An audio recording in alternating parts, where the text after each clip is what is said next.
Fala aí, Dev, beleza? Aqui é o Danilo. Nós vamos para mais uma aula aí sobre Java, beleza? Nessa aula nós vamos falar sobre optional, beleza? API optional ou opcional, né? Depende aí de quem tá falando, né? Essa API ela é usada muito aí, veio no Java 8, se não me engano, foi introduzida ali para evitar justamente os null pointer exception, né? Que para quem é programador e sabe, isso é dor de cabeça demais aí. Então veio para nos ajudar nesse apoio, né? Mas antes da gente começar a aula aí, se você ainda não é inscrito no canal, se inscreva aí, curta, compartilhe, comente também aqui se essa aula ajudou você, beleza, pessoal? Bom, e aí como é que a gente trata hoje, né? Sem o optional, como é que a gente tratava valores nulos, né? Basicamente a gente poderia ter aqui uma string nome e aí em algum lugar do sistema, né, poderia vir aqui um valor nulo. E é isso, aí quando você fosse tentar executar, por exemplo, aqui alguma operação, né? Então, por exemplo, se eu pedir aqui para colocar como to lowercase, vou colocar dentro de um sysout aqui, ele daria um null pointer exception. Ele até reclama aqui, ó. Opa, a gente tem que executar esse método aqui. Então, a própria ideia ela ajuda nisso, né? Dizendo aqui que vai produzir um null pointer exception, né? Porque a gente já declarou aqui em cima. E aí, como é que a gente resolve essa questão, né?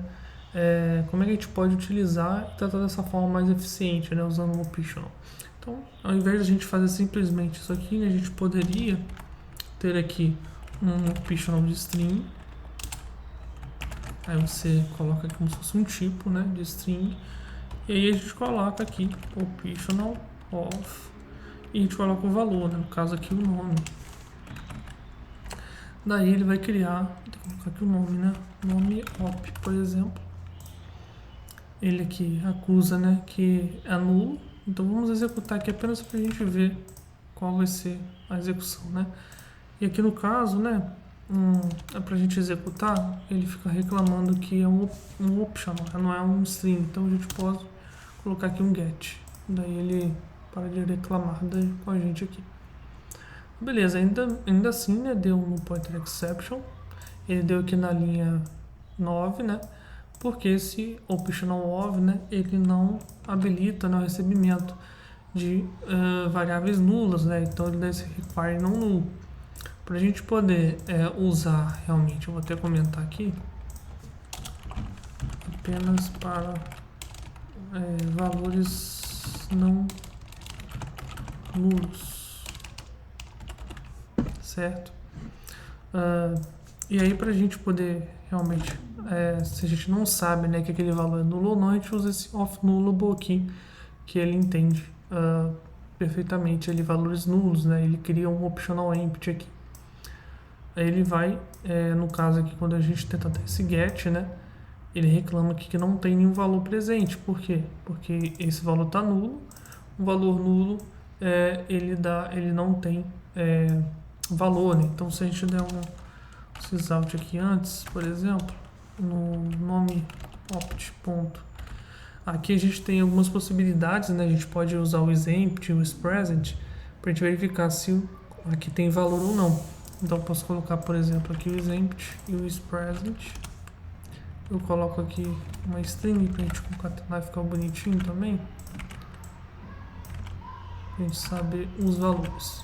Então, se a gente executar aqui, ó, ele deu o isEmpty true e os isEmpty true e o isPresent, né, como false. Então a gente não tem nenhum valor ali porque realmente a variável está vazia. E aí se a gente quiser fazer alguma operação com esse cara, como é que a gente faz, né? A gente pode pegar aqui o get, aí ele tem o get normal e tem o else get.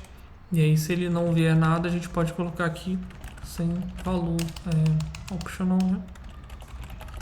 isEmpty, certo? Para pegar esse valor aí. Or else get. Porque aqui ele está esperando um supplier aqui, sei lá.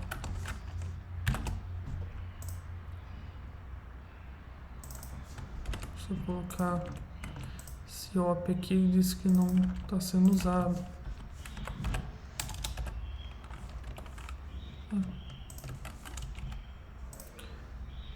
Ele tá reclamando aqui que não expect 0 but found 1. What else get returns the other supply function. Eu acho que é uma reclamação dele aqui. Vamos executar para ver.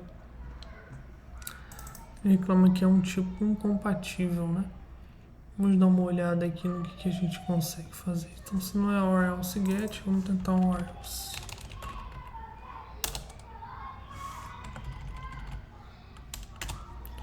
Certo, o or else ele funciona. O or else get, eu acho que ele espera um... Se eu colocar aqui, ó, um op.or else get, ele espera um optional, né? Então, optional empty aqui, ele vai receber aqui pra gente. Super extends string. Enfim, aqui no caso a gente usa o or else, beleza, pessoal? Para fazer esse fluxo aqui. Daí, se a gente executar, a gente tem aqui, ó, optional is empty. Por quê? Porque a gente não tem nenhum valor. Se a gente coloca aqui um nome qualquer, João, por exemplo, e manda executar, ele vai dar aqui que o empty está false, né? Ou seja, ele está preenchido, if is present true, e o nome do João, né? Porque ele tem ali um valor atrelado, né? Aquela string lá que a gente está usando, né? Por isso que a gente usa esse cara. Aqui daria até para usar o off, né? Como eu já disse lá atrás, ele funciona, né? Mas como a gente não tem garantias que aquela variável não vai ser nula, a gente usa o if nullable aqui, justamente para poder tratar essa questão, né? A gente pode usar, né, também a possibilidade, né, de manipular diretamente o optional, né? Então a gente pode usar aqui esse optional ponto, ele dá aqui a opção também de ter um optional vazio, né? Então a gente pode colocar aqui empty, por exemplo, e fazer essa mesma coisa aqui de cima, né? E a gente vai olhar para o empty aqui. Então, se a gente está manipulando um optional empty, ele vai jogar que ele está vazio, né? Então a gente consegue fazer essa jogada também. Ou coloca o empty assim, ou um off nullable passando um nulo, por exemplo, né? Em ambos os casos ele vai entender que é vazio, né? Então deixa eu colocar aqui as duas opções, né? Off nullable de null ou empty pra gente aqui. Beleza, pessoal? Então a gente tem essas opções aí pra gente tratar. E a gente consegue fazer também operações, né, com esse optional aí. Vamos pegar esse cara que já está preenchido aqui. A gente pode colocar aqui um if present or else, ou if present, né? O if present, a gente pode colocar, por exemplo, aqui um método de reference para o sysout, né? Então a gente pode pegar aqui, vamos colocar na mão mesmo, system.out dos pontos println, ou seja, se ele tivesse valor, print esse valor para mim. Daí ele deve printar João ali 2 vezes, né? Vou até colocar aqui um sysout antes, para separar aqui esses testes que a gente está fazendo, nossos testes aqui, beleza? Então a gente tem ali o João, né? Vou colocar aqui embaixo também. E aí a gente pode também, a gente tem uma opção do if present or else, né? Então a gente pode verificar aqui if present, ele tem aqui a opção do or else. Então a gente pode pegar aqui if present, printa para mim, or else, sei lá, a gente pode jogar uma mensagem personalizada aqui. Então a gente coloca aqui, sei lá, valor vazio, certo? Que não tem ponto e vírgula. É como se fossem 2 expressões, né? Só que aqui ele pede uma função, então um lambda, né? Então a gente passa no formato de função. Então, se a gente executar, ele vai jogar João também, né? Porque é o mesmo cara lá de cima. Se a gente criar um empty ali, a gente vai poder testar melhor, né? Então, vou aqui empty 1, por exemplo. E aí, se a gente pegar ele vai dar valor vazio, certo? Por quê? Porque esse empty aqui está vazio, então ele cai no or else, né? Uma outra opção também que a gente tem realizar uma ação para obter um valor alternativo, né? Que era aquele cara do or else get lá que eu falei com vocês. Então, vamos fazer esse teste aqui. Vou colocar aqui embaixo e a gente faz esse teste. Então, por exemplo, a gente pode ter aqui uma variável opcional, né? Com, por exemplo, Alice. Vou colocar aqui o nome da Alice. E esse cara, ele, a gente pode, por exemplo, ver se ele vai ser calculado ou não, né? Então aqui a gente passa uma expression, né, para ele. E se a gente quiser jogar aqui o valor, a gente pode vir aqui nome ou calculado, ou seja, nome ou gerado, né, aqui pra gente. Que a gente fez aqui uma chamada, né? No caso aqui ele tem esse valor, né? Se a gente passar um empty aqui, vou botar aqui o ponto e vírgula, ele vai cair no nome calculado, né? Como se fosse uma expressão, e aqui a gente poderia chamar um método também, por exemplo, né? Diferente no get ou no or else, né? Que aqui ele retorna o valor direto, né? Então teria essa opção também. Uma outra coisa que dá para fazer também é a gente disparar uma exceção. Então aqui, por exemplo, a gente pode colocar até aqui assim, or else, e aqui a gente pode colocar or else from, que ele vai disparar uma exception.